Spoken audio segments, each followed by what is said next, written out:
Minuta za družino na Radiu Aktual Kum. Danes se sprašujemo, kako oče pomaga otroku pri regulaciji agresije. Očetova vloga postaja v življenju otroka bolj pomembna z odraščanjem. Okoli 2. leta se začne ločevati od staršev in takrat je odnos, ki ga vzpostavi oče z otrokom, izredno pomemben. V Sloveniji imamo kar visoko stopnjo nasilja, torej je prav, da se najprej očetje naučijo pravilnega rokovanja z jezo in agresijo.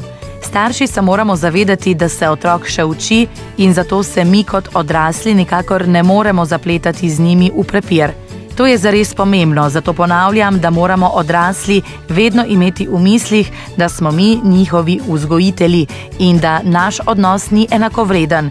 Otroci se namreč naučijo pravilne regulacije agresije s tem, da so jezni in besni prav ob očetu.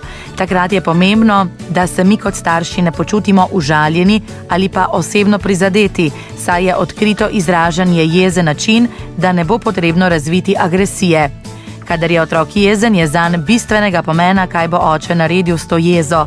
Ali se bo oče odmaknil, ali ga bo kaznoval, pretepal, ali pa ga bo sprejel in predelal v sebi te občutke in mu nazaj vrnil stavke, s katerimi bo vedel, da očeta s tem ni izgubil. Kaj lahko storimo? Očetje, delajte na razumevanju svoje jeze in pravilnem soočanju z njo. Hkrati boste delali dobro zase, za otroka in za celotno družbo, ki nujno potrebuje spremembo.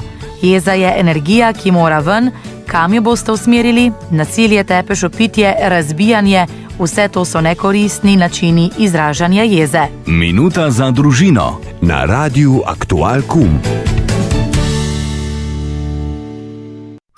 Rubriko Minuta za družino pripravlja Eva Erpič iz Društva Človeška toplina. Evo lahko tudi kaj vprašate. Pišite ji na erpiceva@gmail.com.